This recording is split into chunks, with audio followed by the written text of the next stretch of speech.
Even though there were 6 of us at the beginning of the evening, only 2 of us managed to escape, which I believe was the main cause of the whole problem. The 7th person did not arrive at any point before I arrived. Emily and Anthony arrived while I was still setting out snacks, so it must not have been there beforehand. As far as I can remember, they were the first because it cannot hide in nothing. Kay arrived next because I've been trying to figure out when it would be best to ask her out, and I know she was alone. If she had been with someone, I would have definitely noticed her presence.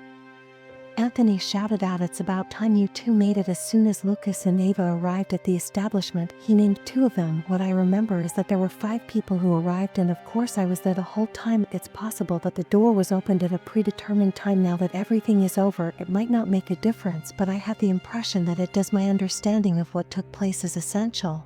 I owe it to my friends. We were playing cards when we noticed that it was a 6-handed game and Anthony was dealing piles in front of each player, 1, 2, 3, 4, 5, 6, 6, and the 7th pile was for himself. I owe it to my friends. Your piles are excessively numerous, according to Emily. Anthony appeared perplexed as he looked at the table. Each one of us had a stack of cards in front of us, and there were 7 different stacks altogether. Strange indeed. His statement was, "I have no idea what took place there." After collecting the Emily cards, he proceeded to deal them out once more. With a nervous chuckle, he said, "1 to each person," but he had not yet put a card out in front of him. "All right, what specifically am I doing incorrectly?" Anthony said, "Yes, there are 6 of us," and we all agreed. He then instructed everyone to place their palm on the card, covering all 6 of them. This scenario remained a puzzle for Anthony, so let's try again. Lauren, who was standing up, said, "I'm going to the bathroom while you're trying to figure this out."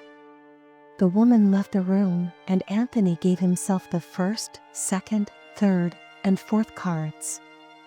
He also gave himself a 5th card. It's funny that she called back, and we all heard the door to the Anthony close to deal 6 hands. Anthony was told that there were 6 of us and that no one would be excluded from the game because everyone would take turns picking up a hand and playing it. He said, "You would really think that, but I was able to get to S before you were so terrible at math." Emily warned him that he had better not let you keep the score. Lucas also shared his viewpoint. Lauren was seated in the Anthony chair, which was pulled back up to the table. Anthony made a deal this time, and each person picked up one of the 6 hands, including all of them.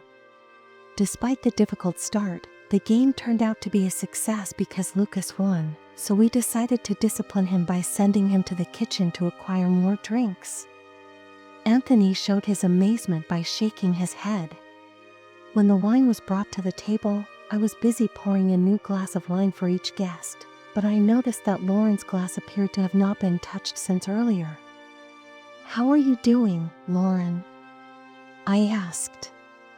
The startling sound I heard came just after he had left the room and gone into the other room, followed by a loud bang. It sounded like a quick, choking gasp. When I turned to look down the corridor after Emily claimed that she had used the restroom earlier, I saw that the door was closed. I should have known better, but I assumed that Ava was right. "Would you care to lend me another hand?" I said. "When Lucas gets back, Ava says she'll wait." I looked around, but I couldn't find Lucas. "What happened to him?" Ava said, "The kitchen." I pointed out that the wine didn't just come in here, and that all 5 of the new glasses had been placed in their proper places. To which Eva retorted, "Are you suggesting that someone is sipping Lucas's wine?" We all laughed, but I was also interested in where Lucas and Lauren were. Lauren had been in the bathroom for a long time, but she couldn't have been because we played the game with 6 players. Instead, she was probably there when the cards were being dealt out. Perhaps she was just not drinking a quick game of spades while we waited for those 2 to return? Anthony asked. "You dealt 5 hands." Emily brought this to my attention. Anthony slammed the deck of cards down on the table. "Okay, something is happening here." Everyone is holding hands, and we all looked at him curiously, but he was being serious. We formed a circle around the table by reaching out and taking each other's hands. At this point, everyone should say the name of the person to your left. My name was mentioned, so I turned to my left and said, Ava. We were standing close to Scott, Emily, Anthony, and I waited. I protested, and he nodded his head toward me, saying, My name has already been mentioned. He said that Anthony's name had been mentioned before bringing up Emily, so should we move to the right? Ava, Scott, and Anthony both said no, and he said that I was the first person to be named.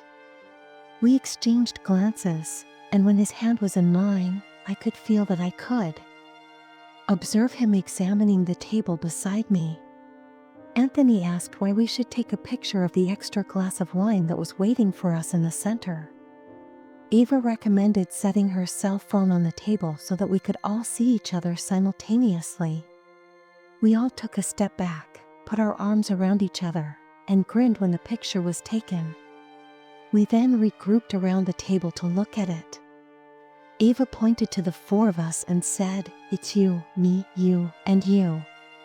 Anthony thought about it for a while. This is not a self-portrait. When Lucas said, I said, and we all looked around the room at the same time.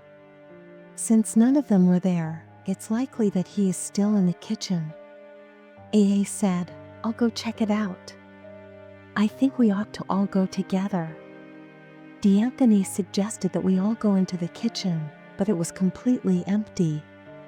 Then, Dina asked, Do you smell gas too?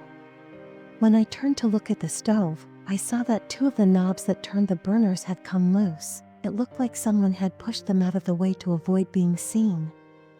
I also noticed a ding in the metal on the edge. My initial reaction was that Lucas must have dropped something on the stove, so I went over to check on the gas and make sure it was off. He was very kind enough to bring it up, but the knobs were broken farther down than they could be turned, and the gas was making my headache worse. I grabbed a hold of it, but I was surprised to find that it was quite heavy. What could it be that I forgot to bring in? When I opened the door to the oven, I asked in order to make room for Lucas's body. The limbs were bent and folded back on themselves. This was done in order to make the space more compact. A gory pool of blood filled the bottom of the oven, sloshing distressingly back and forth from my attempts to move the appliance. Most of it seemed to have come from his head, which had been violently crushed. His eyes bulged outward, staring at me. I screamed. Of course we all did. I turned away to run to find a weapon, possibly just not to see it anymore, and Emily died. Her throat was ripped open. It wasn't when I turned back, and then it was nothing, did it? It just happened. Her hands flew up to clasp her ruined neck, but it was far too late to hold anything, and she collapsed to her knees. Her hair was held back as she died, keeping her upright and facing forward so we could all see the panic. In despair, we were all frozen for a second. Anthony moved first, diving for her, but by the time he wrapped his arms around her, she was slumping forward, already gone. He screamed a raw cat call of rage and in pain. After a moment, he focused it into words. Where is it? What did this? I grabbed a knife and put my back into a corner, looking around frantically. Ava was gone. I hoped that she had run. I was dissatisfied with the fact that I was unaware that it had been present all night and that Anthony was playing Among Us with us. Where's Lauren? Where has she been all night? The bathroom, I thought, but I pictured Lucas's broken body in the oven, and I knew that I didn't want to open the door to check. Anthony continued his rant, his voice cracking in his fury. Because we are unable to see it, we are unable to learn about it when we were actually just talking to each other. You and I thought we were holding hands. To put it simply, this is all game. Even though we are unable to see the board, we are unable to play the game. We are going to have to leave. Anthony, my assertion was that regardless of what is happening, it is unsafe to be here. His voice became strangely quiet all of a sudden, which is a really helpful approach to deal with something you can't see. The stove is still leaking gas, for example. What precisely are you doing? Anthony, after searching through his pocket, he found a lighter there, which is where the back door is. Scott, whenever you're outside, keep running and be sure to close it behind you. Scott. Anthony, I'm sorry to hear about your residence. Please act quickly. Music. When I got closer to him, he pulled the lighter closer to his body. If you don't leave now, I'll take care of it while you're still in this room. In any case, I should probably do it anyway because it's a more reliable way to be sure. When he flicked the lighter, a spark was produced, and I could hear him doing it. I managed to escape the kitchen before it exploded, and as I was pulling the door shut with my hand on the knob, a sudden explosion of heat and light caused the door to slam, sending me down the stairs and onto the lawn in the backyard. The windows exploded, showering me with hot glass as they released their flames. I frantically scampered across the grass trying to get farther away from the bushes because my back hurt so much that I rolled over to relieve it. However, even though the house is obviously a loss, I called the fire department anyway, and there was nothing else I could have done. I'm not sure what I'll say to the authorities when they find the bodies inside. I don't know how many bodies they'll find. If it was something Anthony got, there will be at least 4 bodies, his, Emily's, Lucas's, and the other probably 5, assuming it got Kay early on, and possibly 6 if Ava didn't escape alive. It's likely that one of them did. My hand is clasped firmly in my hand,